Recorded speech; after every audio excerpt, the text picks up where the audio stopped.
빛 가운데 행하라 라는 제목으로 하나님 말씀 증거하겠습니다.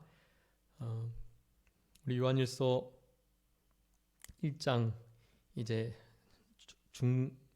중반부 5절부터 마지막 10절 결말부까지 그 1절부터 4절까지 말씀드렸던 생명에 관하여 듣고 보고 그리고 만진 바 된 사도들이 전해준 그 복음을 믿은 자들이 이제는 그 영원한 생명의 말씀을 함께 믿으며 그래서 하나님과 사귐이 생기고 또 성도들 사이에서도 사귐이 있는 그런 신앙의 삶을 살아가도록 이 요한일서의 말씀을 쓰고 계시다라고 말씀하시면서 특별히 4절에서는 우리의 기쁨이 충만하게 하시려고 이것을 쓰셨다라고 말씀하시고 그렇게 위에서 말씀드린 바와 같이 진짜 하나님과 사귐이 있다면 성도들과의 교제의 삶에 그런 참된 교통이 사귐이 있다면 이제 5절 6절에 있는 것처럼 실제적인 하나님과의 그 사귐의 증거가 나타나야 된다라는 것을 말씀하고 있습니다. 그 사귐의 증거는 다른 것이 아니라 제목과 같이 빛 가운데 거하는 것이라는 것입니다. 그리고 이제 후반부에 나오는 것처럼 예수 그리스도의 그 구주 되심, 우리를 위해서 피 흘려 주시고 우리의 죄를 다 도말해 주심, 이런 은혜를 가지고 그 은혜에 합당한 자로 복음에 합당하게 성화를 이루면서 의로운 삶을 좀 살아가는 그 성화의 삶이 이루어진다. 그러니까 빛 가운데 거하고 성화의 삶을 살아가는 것이 참된 하나님과의 교제, 하나님과 교통하고 교제를 한다는 이들의 그 결말이 된다라는 것을 말씀합니다. 그래서 우리 하나님이 특별히 빛이시고 우리 사도 요한이 그것을 하나님, 보이지 않는 하나님을 잘 정의했는데요. 우리 요한복음에 있는 것처럼 하나님은 영이시다. 요한복음 4장에 말씀하셨죠. 이제 요한일서 후반부에 가면 우리 하나님은 사랑이시다 그렇게 말씀하고 계세요. 하나님은 영이시고 하나님은 사랑이시고 하나님은 빛이시고 영이시고 사랑이시고 빛이신 그렇게 좀 추상적이신 우리 하나님께서 누구를 통하셔서요? 예수 그리스도를 통하셔서 우리들에게 구체적으로 나타나셨다. 특별히 사도들은 그 하나님이신 말씀이신 예수님을 만지고 또 보고 그분의 목소리를 듣고 그분과 그렇게 함께 살아갔던 자들이었다. 그들이 그 경험을 간증하며 이렇게 성경을 성령의 감동으로 쓰고 있는 것은 그 추상적이신 하나님이 실제로 육체를 입고 이 땅에 오셨을 때 그 예수님과 서로 사귐이 있었던 사도들과 같이 우리들도 좀 진짜 사귐이 있는 하나님과 교통이 있는 그런 삶을 살아가도록 바로 이 요한 1서의 말씀을 쓰고 계시는 것입니다. 그런데 이 말씀을 쓸 때 그노시스주의자들, 그러니까 영지주의자들이 그랬죠. 육체는 악한 거다. 육체는 그러니까 별것 아니니까 뭐 성화를 이루고 도덕적인 삶을 뭐 그렇게 굳이 살아갈 필요가 없고 하나님을 아는 지식, 그 지식으로 우리가 구원을 받으니 그냥 도덕적인 그리고 윤리적인 그리고 성화를 이루어가는 빛과 소금 역할을 감당하면서 착함과 의로움과 진실함의 열매를 맺히는 그런 것은 중요한 게 아니다. 이 악한 몸뚱아리 마음대로 사용해도 된다. 이런 식의 진리를, 거짓 진리를 퍼뜨리고 있었던 때예요. 그러니까 막 함부로 행동하고 말하고 생각하고 그렇게 했었단 말이에요. 그것을 경계하면서 어두움 가운데 있으면 안 된다. 빛 가운데 있어야 된다라는 말씀을 강하게 교훈하고 계시면서 명령하십니다. 빛 가운데서 행해라.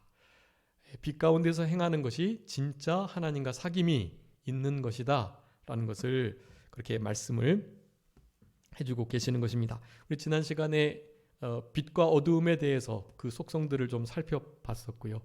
거기에 특별히 빛은 진리, 또한 사랑, 의, 진실, 여러 가지 빛의 속성들이 있다고 말씀드렸습니다. 그 부분을 이제 구체적으로 우리 2장 4절, 5절, 2장 6절까지요. 이제 하나님과 사귐이 있다고 말하고, 그러니까 빛 가운데 행해야만 하는 자들이 그렇지 않게 살아가는 모습, 그리고 실제로 빛 가운데 살아가는 모습, 그 두 부분을 네 가지 면으로 대조하면서 지금 말씀해주고 계세요. 그래서 오늘 본문을 잘 그렇게 이해하는 것이 중요하고요. 그 두 부분을 잘 나누셔가지고 나는 이렇다라고 말을 하면서 실제로 그렇게 살아가지 않는 자가 아닌가, 그것을 잘 점검하시고, 그러니까 하나님과 사귐이 있다라고 한다면 적어도 이렇게 행동하면 안 된다라는 것을 우리가 분명히 깨닫고, 적어도 이렇게 살아가야 된다라는 것을 네 가지 면으로 비교, 대조하여서 쓰고 계신 우리 요한일서의 1장 또 2장의 초반부의 말씀을 우리의 마음속에 잘 새겨야 되겠습니다. 자, 하나님은 빛이십니다. 그렇기 때문에 빛 가운데 거하시고, 우리 하나님께서 빛 가운데 거하시는 그것을 아는 우리들은 당연히 빛 가운데서 행해야 진짜 하나님과 사귐이 있는 자이다. 그분은 어둠이 조금 더 없으시다 그랬어요. 어둠이 조금 더 없는 그러한 상태에서 하나님과의 이 영영한 사귐, 예수 그리스도와 더불어 함께하는 그 복된 인생길을 우리가 걸어가야 되는데, 그러기 위해서 우리가 빛 가운데 행하는 것으로 구체적으로 구체화해서 우리 사도 요한이 우리들에게 경계하는 것입니다. 그러면 만일 하나님과 사귐이 있다라고 말을 하고서 이제 6절하고 8절, 10절, 그리고 4절, 2장 4절 거기다 이렇게 체크를 해두세요. 거기에 네 부분으로 사귐이 있다고 하고선 전혀 사귐을 사귀지 않는 듯한 모습을 가지고 있는 이들의 모습을 보여주고 있어요. 이것은 이제 특별히 그 영주주의자들뿐만 아니라 그들에게 영향을 받은 어린 신자랄지 혹은 타락한 성도들을 향한 말씀입니다. 그런데 우리는 그렇지 아니한가? 우리가 하나님 말씀을 보시면서 항상 악한 자들의 모습 속에서 자기 자신을 비춰보는 일이 아주 중요합니다. 성경 말씀은 거울과 같아서 성경 말씀을 보실 때 성경 말씀의 역사적으로 또 성경의 그 시대 안에서 너무나 악한 또 형편없는 하나님을 가슴 아프게 하는 그런 모습들이 그려질 때 그것이 나의 모습이 아닌가, 그것을 항상 생각하시면서 읽으셔야 합니다. 그게 우리의 신앙에 큰 도움이 되고요. 또 우리 자신이 그렇게 크리스찬, 작은 그리스도인으로서의 삶을 살아가는 데 있어 아주 요긴한 그런 신앙의 태도이기 때문에 그렇습니다. 여기 이제 네 가지로 비교해 볼 건데요. 6절과 8절, 10절, 2장 4절. 여기에 이렇게 사귐이 있다고 하면서 이렇게 만약에 행동한다면 사실은 어떠한 자들이다. 그런데 반면 사귐이 있는 자들은 실제로 이렇게 해야만 한다라는 것을 논리적으로 우리 사도 요한이 잘 전개해 두었어요. 그래서 여러분 요한일서는 이 사랑의 논증서라고 일컬어지는데요. 우리가 하나님을 사랑하고 성도들, 형제들을 진짜 사랑한다면 이렇게 생활할 수밖에 없다. 그것을 아주 논리적으로 증거하는 거예요. 우리 예수님을 믿는 것이 어떤 의미인지를 교리적으로 잘 밝히면서 동시에 그런 참된 예수님의 사랑을 받은 자는 어떻게 사랑을 실천하며 살아갈 것인가에 대해서 말씀하고 있거든요. 그래서 우리 임 집사님 우리 요한일서 4장 말씀은 다 외우셨는데 4장 말씀이 헷갈리니까 항상 계속 복습하고 아직 못 외운 우리 성도님들께서는 꼭 외우시면 참 좋겠고, 우리 학생들은 그때 3등분해서 나눠서 외웠던 거 있죠? 그거 기억하시면서 항상 되새김질 잘 하실 수 있도록 그렇게 힘을 써주시기 바랍니다. 자, 첫 번째입니다. 빛 가운데 행하는 자들. 그래서 하나님과 사귐이 있다가 하면서 첫 번째, 그와 걸맞지 않은 행동을 하는 자들의 모습이 어떤가. 6절에 만일 우리가 하나님과 사귐이 있다고 하면서 어둠에 행하면, 그렇게 말씀합니다. 첫 번째예요.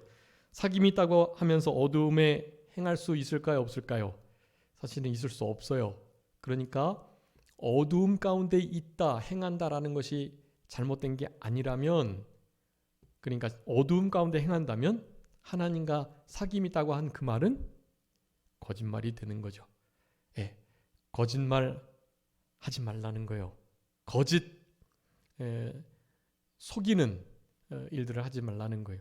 요한복음 8장 44절에 우리 사탄의 핵심적인 미혹의 방법 3가지 그렇게 늘 강조드렸습니다.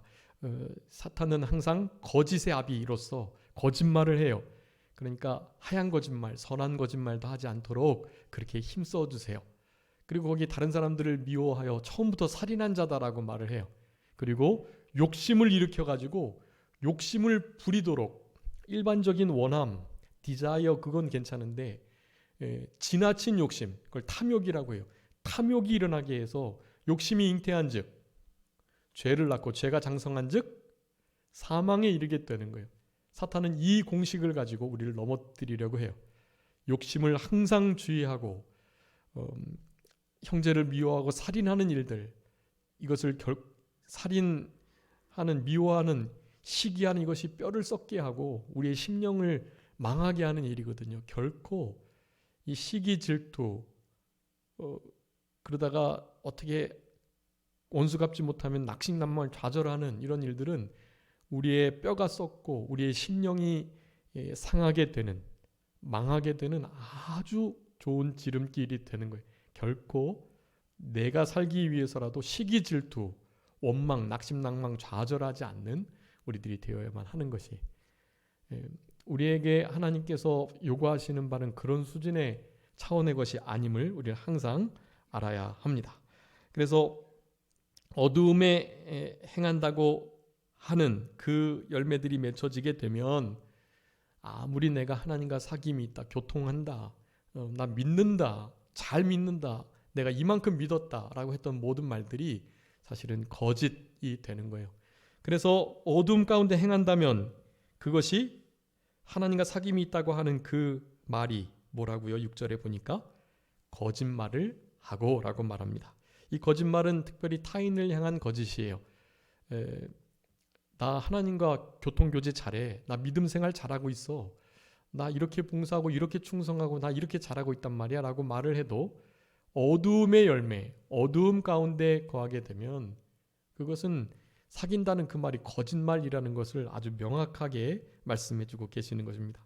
그러면서 뭐를 행하지 아니한다고요? 진리를 행하지 아니하는 것입니다. 이 진리는 이제 이를테면 하나님과 사귐이 있다고 하면 빛 가운데 거한다라는 진리, 그런 진리 가운데 진리를 행하면서 빛의 열매를 맺혀야 되는데 그런 열매가 안 맺힌다는 의미죠. 물론 그 진리는 그 외에 뭐 여러 가지로 살펴볼 수 있겠지만 지난 시간 어둠과 빛을 나누면서 했던 그런 속성들에 따라서 다 진리가 그렇게 확장이 되는 것입니다. 그런데 요한일서 이 자체 안에서 본다면 이 진리는 결론적으로 형제 사랑이에요. 형제 사랑. 그러니까 진리를 행치 아니한다는 것은 형제를 사랑하지 아니하고 있었다라는 것을 이 요한일서의 말씀을 통해서 우리들에게 교훈하십니다. 네, 진리를 행치 아니한다. 형제를 사랑하고 있지 않다. 사랑이 없다. 하나님께 목숨을 버리시는 큰 사랑을 받아놓고 우리도 형제를 위해, 심지어 원수를 위해, 악인을 위해서조차 우리는 목숨을 버려야 그것이 마땅한 일인데 그리하지 못하고 자신의 목숨을 아끼고 아끼는 것이 너무나 지나쳐가지고 다른 사람들에게 손해를 주고 해를 끼치면서까지 자신의 유익을 생각하는 그런 타락한 이기주의적 자기사랑에 매여 있게 되어 있다라는 사실을 말씀하는 것이 여러 가지 진리의 면을 순종하지 않는 자이지만 그 사랑을 실천하지 않는 자라는 것을 요한일서 전체가 말씀합니다. 거짓말을 하는 자이고 진리를 행치 아니하는 자가 된다. 그런데 반면 하나님과 사귐이 있다고 말을 하면서 어둠 가운데 거하고 행하는 자가 아니라 어디에서요?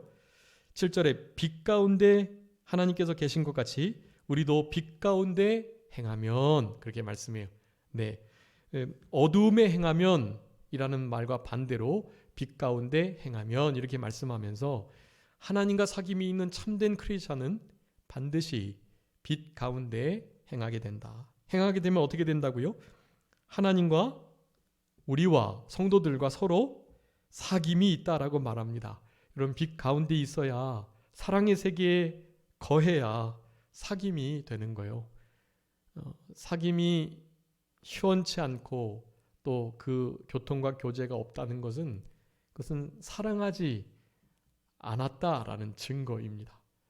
우리 5월 달력의 말씀이, 암송해야 할 달력의 말씀이 요한일서 3장 16절 말씀이에요. 거기에 우리의 그 믿음의 증거를 사랑으로 나타내라 라고 말씀하시면서 목숨을 버리신 사랑을 우리가 받았으니 우리도 형제를 위하여 목숨을 버리는 것이 마땅하다라고 말씀하고 계세요.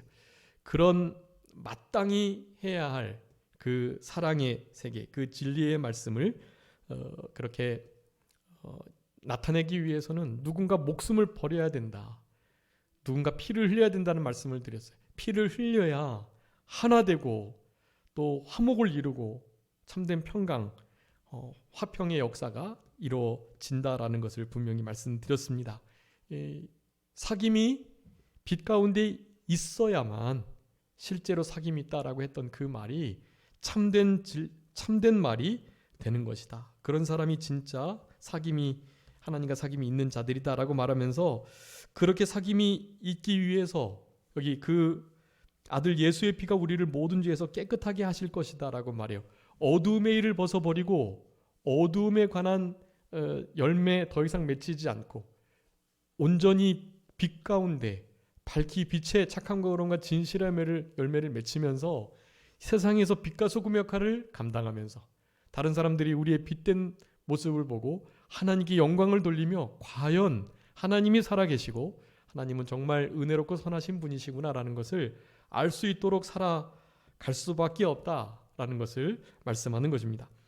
그러면서 이 예수 그리스도의 피가 우리를 모든 죄에서 깨끗하게 하신다는 것은요, 비단 구원을 얻고 천국 가는 그 회개의 역사를 이루신다는 말씀뿐만 아니라 이 요한일서 전체에서 말씀하시는 것처럼 사랑의 열매를 맺고 성화를 이루어가는 면, 바로 그것을 말하는 거예요.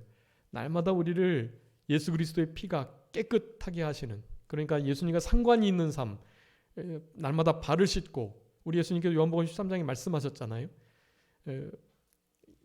예수님께서 허리에다가 수건을 두르고 대야에 물을 담아다가 제자들의 발을 씻기기 시작하셨어요. 근데 베드로 차례가 됐는데 발을 내주지 않는 거예요. 그래서 베드로가 예수님께 말합니다. 어찌 감히 예수님께서 저 같은 자의 발을 씻어 주시려고 그럽니까? 제가 그렇게 해도 모자랄 판인데 하면서 절대로 제 발을 못 씻기십니다. 그렇게 말을 한 거예요. 예수님께서 하신 말씀이에요. 내가 너의 발을 씻지 않으면 너와 내가 상관이 없다. 아주 중요한 말씀입니다, 여러분. 예수님이 발 씻겨주시는, 예수님의 피로 우리의 발이 날마다 씻겨지는 이 역사가 없으면 우리 예수님과 관계가 없는 자예요. 베드로가 놀라서 말씀합니다. 그러면 발만 아니라 온 몸을 씻어주세요. 목욕시켜주세요. 그렇게 말한 거예요. 그랬더니 예수님께서 뭐라 그러셨습니까? 한 번 목욕한 자는 발만 씻으면 된다. 그렇게 말씀하신 거예요. 여러분, 오늘 본문의 이 말씀은 목욕을 하는 것도 포함되지만 발 씻는 것을 의미한다고 하겠습니다. 날마다 죄를 회개하고, 여러분 죄를 찾아서 회개하셔야 돼요. 요즘에는 자기의 삶 속에서 죄를 찾아서 돌아보고 회개하는 삶이 훈련이 안 돼 있고 교회에서 회개하라고 하는 거 싫어하고 그렇기 때문에 회개하라고 말하거나 회개 합당한 열매를 맺히라고 내 삶 속에서 회개거리를 찾으라고 하면 다들 싫어하시는 것 같아요. 그런데 그러면 안 되고요. 예수님과 진짜 관계 있는 삶은 예수님의 그 우리를 위해서 찢기신 살과 우리를 위해서 흘리신 그 보혈, 그 피를 먹고 마시는 그 십자가의 보혈 앞에 날마다 우리의 죄를 드러내고 점점 더 좀 성화되고 만들어져 가는, 발이 좀 깨끗해지는 그런 삶을 살아가는 것을 우리 하나님이 기뻐하시고요. 하나님께서 그것을 우리들에게 원하신다는 것입니다. 예수님과 관계 있는 삶은 주님 앞에 날마다 발을 내밀고 발을 씻어달라고, 좀 깨끗하게 해달라고, 우리 주님의 보혈을 의지해서 우리를 모든 죄에서 깨끗하게 하시는 그 은혜를 늘 경험하며 살아가는 것이라고 할 수가 있겠습니다. 그래서 진짜 하나님과 사귐이 있다면 빛 가운데 행할 수밖에 없고, 진짜 사귀는 자가 되고 예수 그리스도의 피가 우리를 모든 죄에서 깨끗하게 하시는 이 구원의 은혜, 이 사죄의 은총, 우리 시편 51편의 다윗 왕이 그렇게 고백합니다. 우리아의 아내 밧세바를 범하고 난 다음에 나단 선지자의 책망을 받고 즉시로 회개하면서 일평생 그것을 가지고 침상이 뜨도록 눈물을 흘리며 회개를 하는 거예요. 우리 하나님께서는 마음 중심의 진실함을 원하신 분이십니다. 상하고 통해하는 심령을, 그 제사를 하나님께서 받기를 원하시는 것 제가 알고 내가 주님께 범죄했으니 주님 나로 하여금 구원의 기쁨을 회복시켜 주십시오. 나를 떠나지 마시고 다시 한번 구원의 감사와 감격을 이제 더 이상 잃지 않고 살아갈 수 있도록 하나님 도와주십시오라고 간절히 기도하고 있어요. 여러분, 우리 안에 그런 마음이 있어야 합니다. 저는 간음죄, 살인죄, 거짓말 막 해서 해를 끼치고 이런 일을 안 했는데요. 물론 안 하실 수 있는데요. 우리 예수님께서 하나님의 말씀을 다시 한번 분명하게 그 뜻을 나타내 주셨던 것처럼 간음하는 것이 육체의 간음뿐만이 아니라 마음으로 간음하는 것도 있어요. 영적으로 간음하는 것도 있고요. 하나님으로부터 마음이 멀어지는 게 영적인 간음이에요. 또 여인을 보고 음욕을 품는 것 자체도 심적인 간음이란 말이에요. 그렇기 때문에 우리는 수준 높은 차원의 죄관을 가지고 살아가게 됩니다. 그런 말씀 앞에서 우리가 날마다 우리의 죄를 찾는 일이 그래서 아주 중요한 거예요. 살인죄도 마찬가지죠. 형제를 실제로 죽여야만, 목숨을 끊어야만 살인이 아니라 그에게 나가라, 욕하고 그들을 함부로 하는 것 자체가 이미 살인한 것과 같다는 말씀을 우리 예수님께서 하시는 거예요. 우리는 그런 수준의 죄관을 가지고 날마다 우리의 죄를 살피며 하나님 앞에 좀 우리의 되지 못한 것을 날마다 특별히 잠들기 전에, 주무시기 전에 꼭 십계명과 특별히 내가 순종하지 못하는, 자주 넘어지는 그 말씀을 붙들고 하나님 앞에 간절하게 기도하시며 잠이 드셔야 돼요. 하나님께서는 그런 성화의 삶을 우리들에게 요구하고 계시고, 빛 가운데 행하는 자라고 한다면 그런 삶이 계속 돼야 된다는 것을 말씀합니다. 또 두 번째는요, 8절인데요. 만일 우리가 죄가 없다고 말한다면, 여러분, 하나님과 사귐이 있다고 말하면서 나 죄 없어 라고 말하게 된다면 사귄다고 했던 그 말 당연히 거짓말이에요. 그런데 본문은 스스로를 속인다라고 말해요. 아까 처음에 거짓말은 타인을 향한 것, 두 번째 이것은 무엇일까요? 스스로 속였으니 자기 자신을 향한 자기 기만, 자기 속임이라는 거예요. 그런 사람은 진리가 그 속에 있지 않습니다. 그 윗절에서는 진리를 행하지 않는데 진리가 이제는 아예 없어요. 이렇게 말하는 자들은. 세 번째에 있는 자보다 좀 나은 자입니다. 사실은. 여기서 말하는 죄 없다라는 것은요, 그러니까 원죄가 없다라는 뜻이에요. 여러분, 그러니까 여기서는요, 내가 예수님을 믿음으로 이제 죄가 사함 받았다, 그렇게 말하는 자들이라는 거예요. 나 죄 사함 받았으니 나 죄 없어 이제는. 그리고 죄가 없으니 이제는 죄를 지어도 이를테면 육체는 아무것도 아니고 죄를 지어도 예수의 피로 깨끗하게 되니 나는 죄 없다고 당당하게 말하고 다니면서 남 모르게 죄를 짓고 사는 자들, 그런 자들을 의미하는 것이다라고 하겠습니다. 여러분, 이런 사람들은 양심이 없는 자를 가리키는 거예요. 진짜 원죄를 해결받았다면 당연히 자기가 지금 짓고 있는 그 본죄가 있잖아요. 그 본죄로 인해서 가슴을 치면서 한탄하며 살아갈 수밖에 없는 거예요. 그런데 원죄 해결받았다고 이제는 어차피 천국 갈 거니까 마음대로 살겠다고 하는 그 말이 얼마나 잘못된 말인지, 여러분, 그것은 스스로를 뭐 하는 것이라고요? 속이는 것이다 라고 말을 하는 것입니다. 자기 자신에게 거짓말을 하는 거예요. 너 죄 없으니 이제 죄 없다 하실 것이니 마음대로 살아가라 라고 말을 하는 것입니다. 여러분, 전도서 7장 20절이나 시편 14편 3절, 143편 2절 이런 말씀에 보면 선을 행하는 자를 찾는데 하나도 없다고 말씀하세요. 당연히 의를 행하는 자도 없다고 말씀하시죠. 하나님 앞에 의롭다 칭함을 받을 자가 없다고 말씀하세요. 예.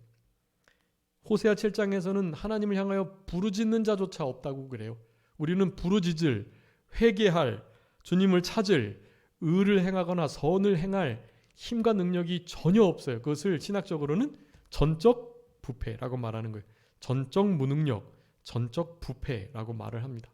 하나님을 그렇게 알아가거나 사랑하거나 섬기거나 의를 행하거나 선을 따르거나 할 수 있는 능력이 전혀 없어요. 그런데 어찌 감히 죄가 없다라는 말을 할 수가 있겠어요?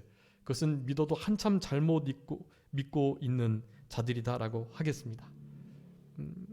실제로 양심이 화인 맞아가지고요, 자신의 죄를 진짜 없는 것처럼 발견하지 못하는 자일 수도 있어요.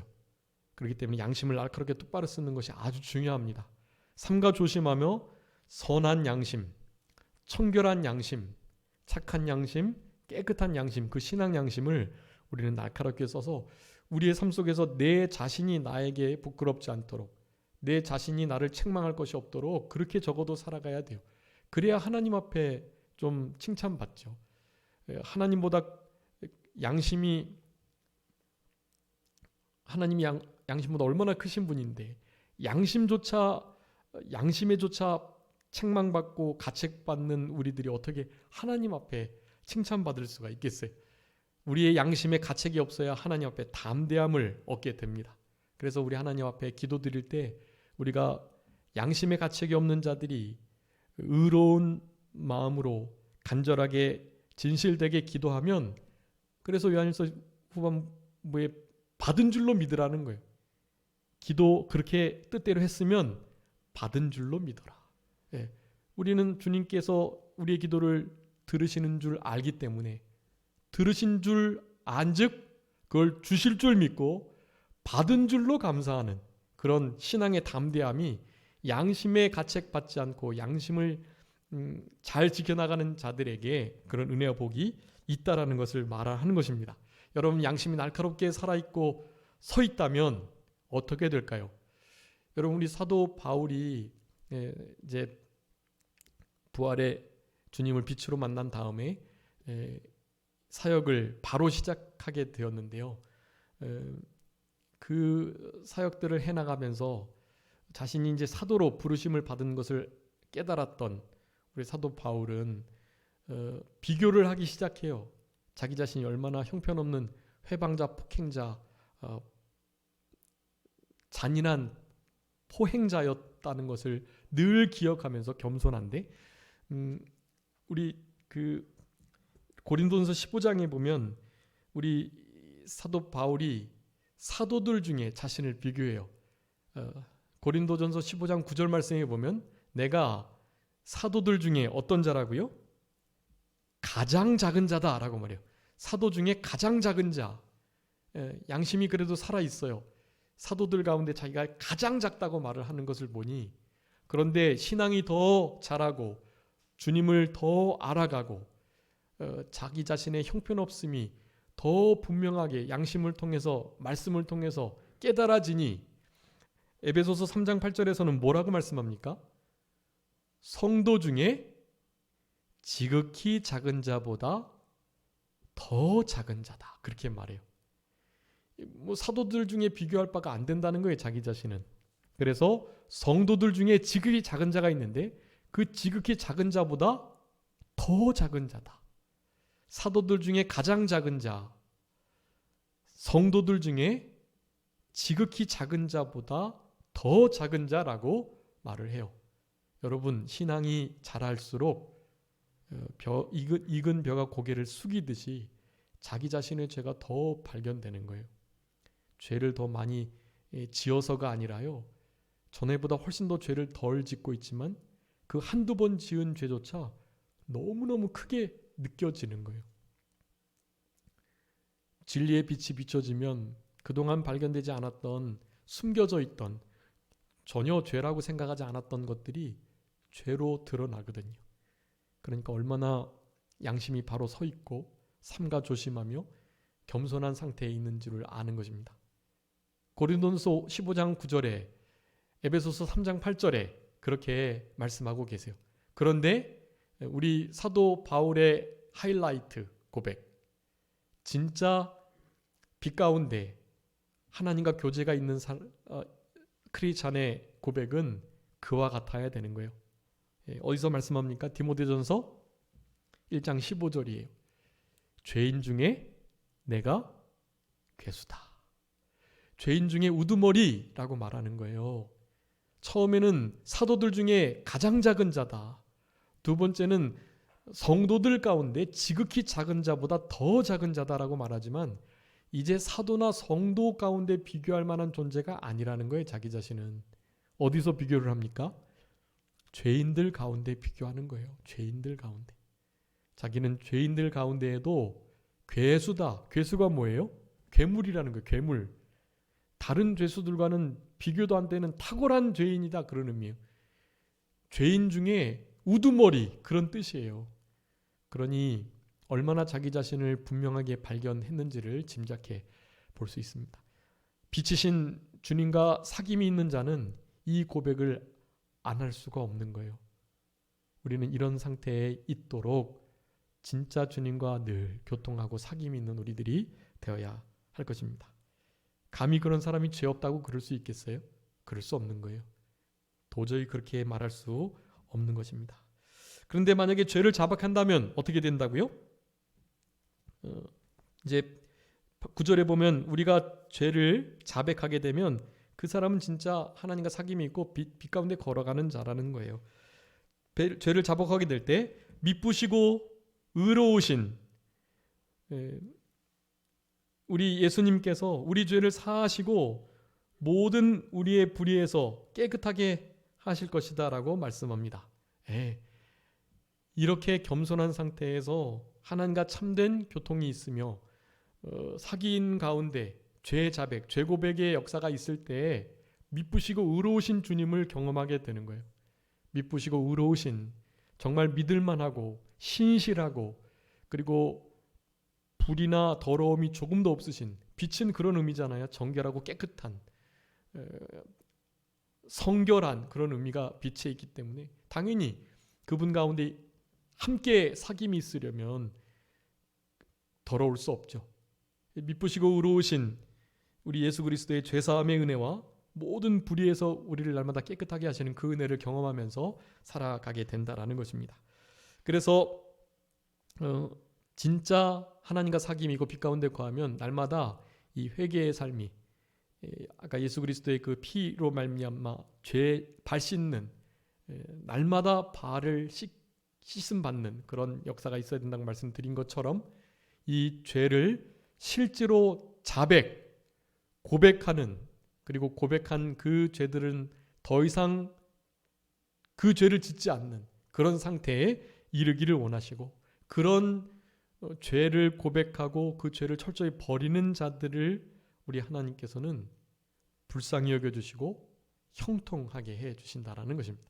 우리 잠언 한번 읽어주세요. 28장 13절. 잠언 28장 13절 말씀입니다. 잠언 28장 13절.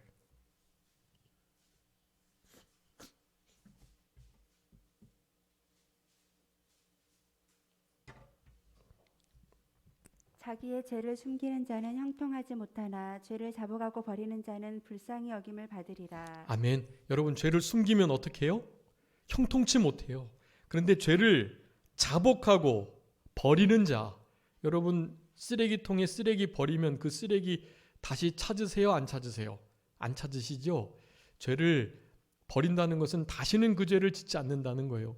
자백하고 내 자신에게 스스로 속이지 않고 다른 내가 죄를 잘못 범한 자에게 그 죄를 용서함 받고 그 모든 것을 상관하고 계시는 우리 하나님께 내가 하나님께만 죄를 범했습니다라고 고백을 하면서 철저하게 회개를 하게 되면 그 죄를 버리게 되고 그 죄 버린 것을 다시는 돌아보지 않는 참된 회개의 열매가 맺히게 되므로 하나님께서 죄를 숨기는 자는 형통치 못하게 하시지만 당연히 반대로 죄를 자복하고 죄를 버리는 자는 형통하게 해주시죠. 삶에 참된 영적 교통과 형통이 있게 돼요. 상황은 여전히 불통한 것처럼 보여도 그 심령이 주님과 바른 관계를 맺으면 형통한 거예요. 그것이 주님이 함께 해주시고 주님과 사귐이 있고 빛의 열매가 맺히고 주님을 사랑하는 그 사랑으로 목숨을 버리신 그 사랑을 받은 자로 목숨을 버리기까지 다른 사람들을 사랑하는 그 일이 상황이 어떠하든지 맺어지면 그게 형통이, 그게 바로 하나님께서는 죄를 자복하는 자에게 그런 형통을 주시고 그리고 특별히 불쌍히 여겨주신다. 여러분, 우리가 기도할 때 불쌍히 여겨주십시오. 그리고 도와주십시오. 이 기도 드리는 게 제일 좋은 기도라고 말씀드렸잖아요. 그런데 불쌍히 여겨달라고 말만 해서 되는 게 아니에요. 하나님 앞에 불쌍히 여김을 받아야 돼요. 하나님은 불쌍히 여겨주실 만한 사람들이 어떠한 사람이라는 것을 성경에 말씀해 두셨단 말이에요. 그 중에 하나가 잠언 28장 13절이 어떤 자를 하나님이 불쌍히 여겨주신다고요? 죄를 자복하고 버리는 자, 죄를 숨기지 않고 나 죄 없다라고 말하지 않는 진짜 크리스찬들을 하나님께서는 불쌍히 여겨주세요. 여러분, 이런 불쌍히 여김 받을 만한, 사실은 이것도 하나님 앞에 불쌍히 여길 만한 어떤 자격이나 공로가 되는 게 아니에요.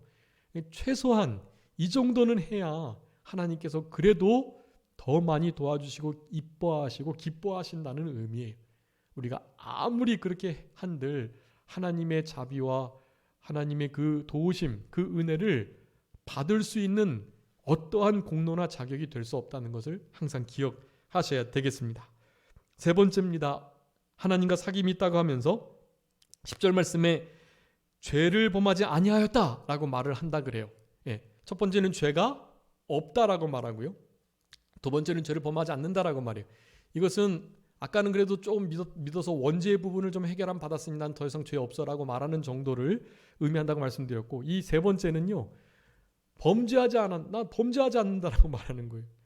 나 죄 잘 안 져. 이렇게 말하는 이 사람은 정말 이 본죄, 자범죄와 요구죄를 정말 모르는, 그 앞에는 무지하고 진리의 지식이 없었다라고 말한다면, 그래서 양심을 쓰지 못하고 살아갔다고 한다면, 이 세 번째는요, 정말 완고한 거예요. 완악하고 이 마음이 굽어지고 삐뚤어져 있는 것입니다.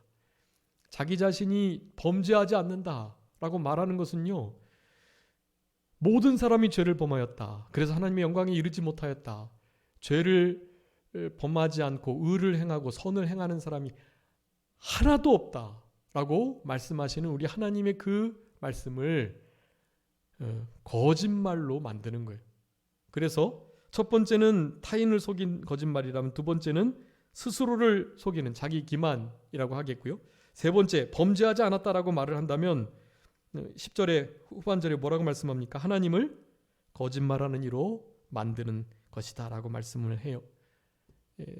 타인을 속이고 자기 자신도 속이고 이제는 하나님까지도 속이려고 하는, 그러니 하나님과 사귐이 있다고 말하는 것은 거짓말일 수밖에 없는 거예요. 빛 가운데 있다? 어불성설입니다. 말도 안 되는 소리고요. 자기가 어두움 가운데 있는데 그것을 알지 못하고 있을 뿐이라고 할 수가 있겠습니다.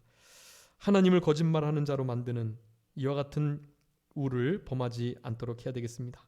그렇게 될 때 그의 말씀, 그 위에는 이제 진리가 없다고 그랬고 그 위에는 처음에는 진리를 행하지 않는다고 말했는데 진리가 아예 그 속에 없다라고 말씀을 하고 계세요.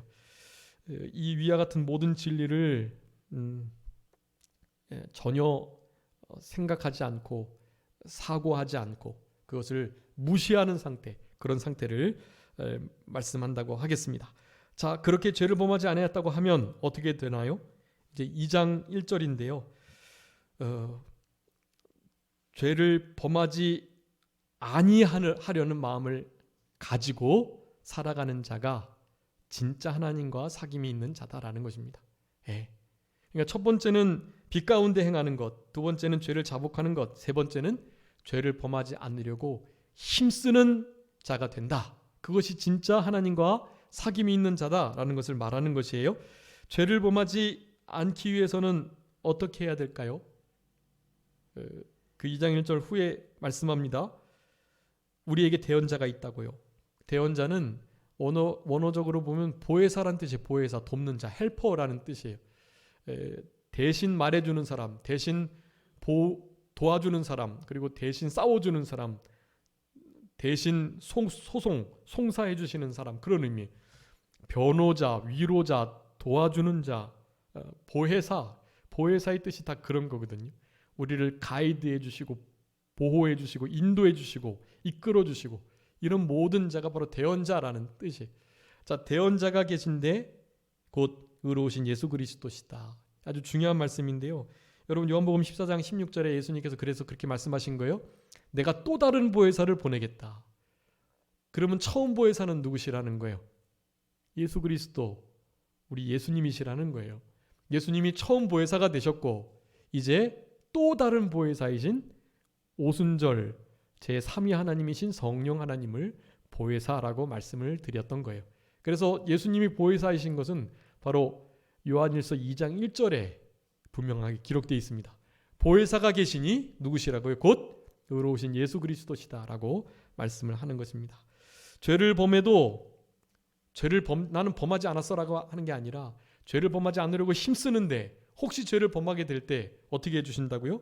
바로 그 대언자이신 예수 그리스도께서 우리를 위한 화목제물이 되어주셔가지고 그 죄의 문제를 또한 깨끗이 씻어주신다라는 것이, 우리가 실수해서 연약해서 범죄하더라도 하나님께서 예수 그리스도의 화목제물 되시는 그 피를 보시고 우리를 다시 한번 하나님과 사귐이 있는 자리로 인도해 주신다라는 것입니다. 여러분, 어떻게 하면 우리가 죄를 짓지 않을 수 있을까요?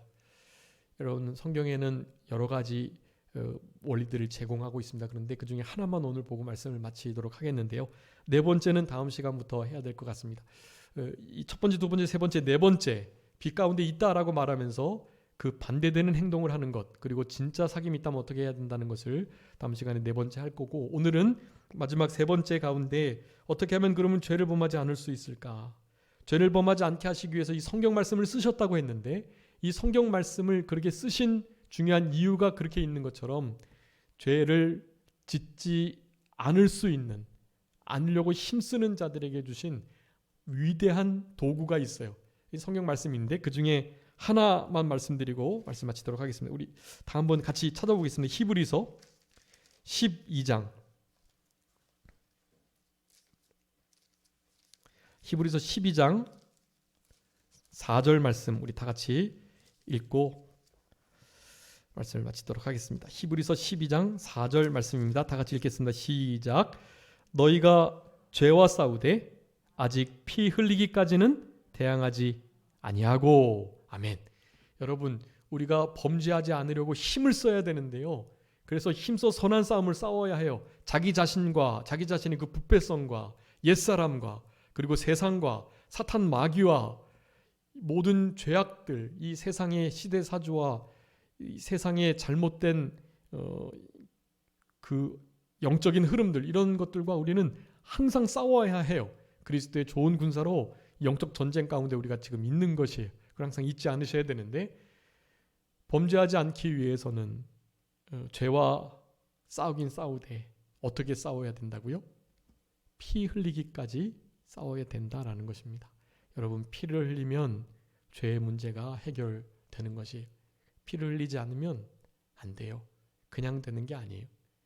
피 흘리신 예수 그리스도의 살과 피를 먹고 마시며 예수 그리스도의 능력을 힘입어서 우리를 위하여 구속사역, 대승적 구속사역을 이루셨으니 마귀를 멸하시고 모든 부패성들, 부패한 것들, 옛사람을 예수님 십자가 못 박히실 때 다 못 함께 박았으니 이미 승리한 싸움을 우리는 싸워가는 것이고요. 늘 우리의 승리의 계가를 부를 수 있도록 죄와 싸우되 피 흘리기까지 싸우는 우리들이 되면 이 죄의 문제를, 범죄하는 일을 잘 이겨나가 승리할 수 있는 우리들이 될 수 있습니다. 여러분, 우리의 삶 가운데 이런 승리의 계가가 언제나 울려 퍼져서 우리와 함께 하시는 대장 되신 예수님의 마음을 시원케 해드리는 그런 우리들, 빛 가운데 행하여 하나님과 사귐이 있는 복된 신앙의 삶을 살아가신 우리 모두가 되었으면 좋겠습니다. 잠깐 기도하겠습니다.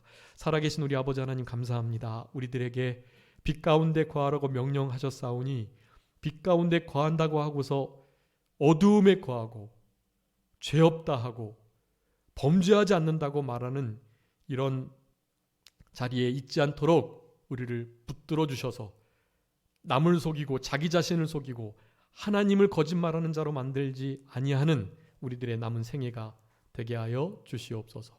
도리어 주님 빛 가운데 거하며 주님과 영원한 교통이 있는 성화가 맺어 이루어져 가고, 좀 죄를 짓지 않기 위해서 피 흘리까지 싸우면서 그렇게 주님의 도우심을, 불쌍히 여기심을, 긍휼히 여기심을 좀 받으면서 그렇게 남은 때를 승리하면서 살아가는 참된 주님과 사귐이 있는 빛의 열매를 맺어갈 수 있는, 진리와 빛 가운데 늘 함께 걸어갈 수 있는, 특별히 그 사랑의 세계에 거할 수 있는 우리 모두가 되게 하여 주옵소서. 모든 것 주님께 의탁하옵고 살아계신 예수 그리스도의 이름으로 기도 올리옵나이다.